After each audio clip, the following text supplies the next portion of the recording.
The bloodiest Marvel event ever. The skies have gone dark, the sun hiding its face from the carnage to come. The children of the night, the vampires, have risen from the dark and hidden place of the world as one to drown the Marvel universe in blood. Earth's final night has fallen. Can even the heroes of this doomed world stem the tide of blood that is to come? Join the Avengers, Blade, Bloodline, Spider-Man, Hunter's Moon, Tigra, Doctor Strange, and Clea as the dance of death begins in Blood Hunt. Blood Hunt, Volume 1, Issue 1. The skies have gone dark, and the children of the night, the vampires, rise up to seize everything. Their first target, the Avengers. As the sun goes out, we witness the darkening of dark force users all over the globe, their powers igniting. This is how the world ends. This is my work. This has always been my work. And after so very long, I will complete it. Scarlet Witch is in New York, where she observes Marcus Daniels, who is known as Blackout, releasing every bit of his dark force into the sky. The dark force spreads across the skies, a phenomenon occurring worldwide. All dark force users are transforming into portals to the dark force dimension as the sun vanishes. Darkstar, Dusk, Silhouette, and Cloak, all dark force users are transforming into portals to the dark force dimension. Unfortunately, this is not something Scarlet Witch can simply patch up. We pick up with Hunter's Moon and Tigra reaching the same conclusion as Scarlet Witch and Iron Man. This isn't an isolated situation. It's happening across not only cities, but the whole planet Earth. The darkening of the skies hides the suns and the moons. Hunter's Moon says this isn't a mishap. This isn't an accident. It's an attack. Vampires. The vampires are taking over every city on Earth, killing thousands in the process. This is a major purge of people, beginning from Milan, Italy, then to Lagos, Nigeria, followed by Calgary, Canada. The vampires leave blood everywhere and cause destruction in the cities. We follow the devastation to China, Colombia, and finally South Korea. Interesting, the borders of Latveria, the country of Doctor Doom, remain secure as no vampire has crossed into the Latvian area. Many questions arise as the Avengers battle the vampires across different countries. Thor questions where all these vampires have come from. Captain Marvel wonders who's behind this and who they're fighting. Black Panther is uncertain, while Vision raises the possibility of Dracula, who is currently unaccounted for. Captain America doubts it's Dracula, as this doesn't fit his usual pattern. Scarlet Witch questions, then who? Meanwhile, as the Avengers fight the vampires, an alert comes over the communication line. Blade reveals that he's on the run but possesses crucial information. He urges the Avengers to lock onto his coordinates and teleport his entire rig to the Impossible City. With all the Avengers convening there, they aim to decipher Blade's intel. Time is of the essence as hordes of foes flood the streets, demanding their swift return to battle. As the rig is teleported in, it's not Blade inside, but emerging from the back are the members of the Bloodcoven, including Megrim, Cruel and Unusual, Damascene, Smoke Eater, and Bloodstorm 1. Each one of those individuals counters one of the Avengers. While Bloodstorm 1 leads the group, he is not the mastermind behind their actions. They are called ultra vampires, feeding on the blood of superheroes or superscripts. This battle between the Avengers and the Bloodcoven has been planned for a long time, with the Bloodcoven devising numerous strategies to defeat the Avengers. Damascene possesses the power to cut through anything and initiates the fight by targeting the God of Thunder. He can potentially kill any of the Avengers. Then Damascene throws a spike at Vision, capable of cutting through even intangible synthesized molecules. Cruel and Unusual is a creature that consumes spirits, incapacitating Scarlet Witch by devouring her spirit. Bloodstorm 1 throws Black Panther at Captain America. Megrim neutralizes Iron Man by infiltrating his suit with something extremely painful. Smoke Eater grabs Captain Marvel's head and forcefully slams it into the ground. Bloodstorm 1 engages Captain America with the intent to turn him into a vampire, aiming to make him a symbol for their cause. However, Black Panther intervenes, using a spear to remove Black Storm 1 from Captain America. Meanwhile, Thor finds himself under relentless attack, sustains severe injuries, and Scarlet Witch exhausts her magical powers in an attempt to combat the cruel and unusual to no avail. Smoke Eater reveals that his power comes from consuming other superheroes, and he threatens to drink Captain Marvel's strength and use it for a special occasion. Meanwhile, Iron Man's suit is dangerously compromised as the battle intensifies. Damascene prepares to finish off Thor, who is covered in spikes and blood. In a shocking turn of events, Damascene utilizes his formidable power to cut through anything and impales Thor's eye with a spike, the force of which pierces through his head. Thor collapses to the ground, incapacitated, as well as all the Avengers find themselves overwhelmed and on the floor. With Black Panther also down, Black Storm 1 advances menacingly towards him, posing a dire threat to the fallen heroes. As Captain America rises to his feet, Black Panther stands beside him, initiating the emergency code for the Avengers to retreat. In a selfless act, Black Panther sacrifices himself to ensure the team's escape. He takes a devastating blow to the chest, followed by Bloodstorm 1 shattering his back with a knee strike. Despite the pain, T'Challa declares that they can't let the villains take the symbol because the world still needs a symbol to rally behind. In the books of the Avengers, Captain America and Black Panther were depicted as having a difference of opinion and not liking each other. However, T'Challa's sacrifice for Captain America raises questions about the true nature of their relationship and whether this act of selfishness by the Black Panther will change Captain America. Whether they are truly dead or if they are hidden agendas at play remains to be unseen, leaving renders of intrigue by the possibility of deeper consequences and conspiracies within the Blood Hunt. What is the plan of the Master for these fallen Avengers? Blade decided to visit the Sanctuary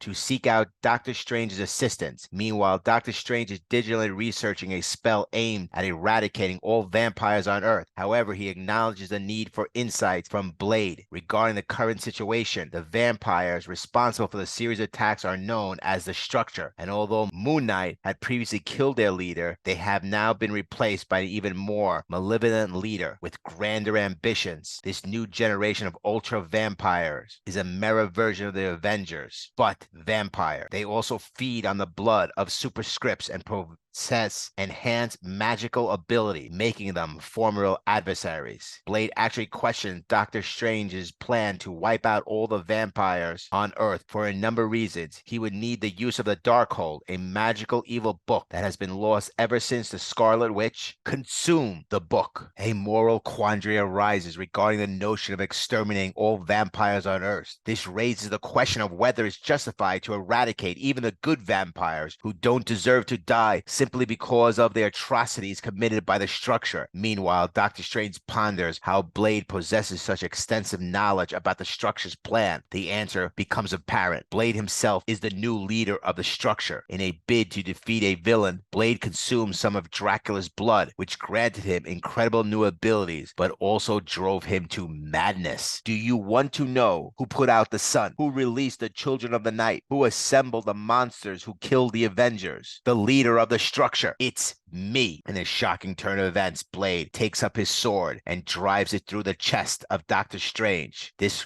revelation adds complex layers to the unfolding conflict, blurring the lines between heroism and villainy. The hunt continues in Blood Hunt, Volume 1, Issue 2.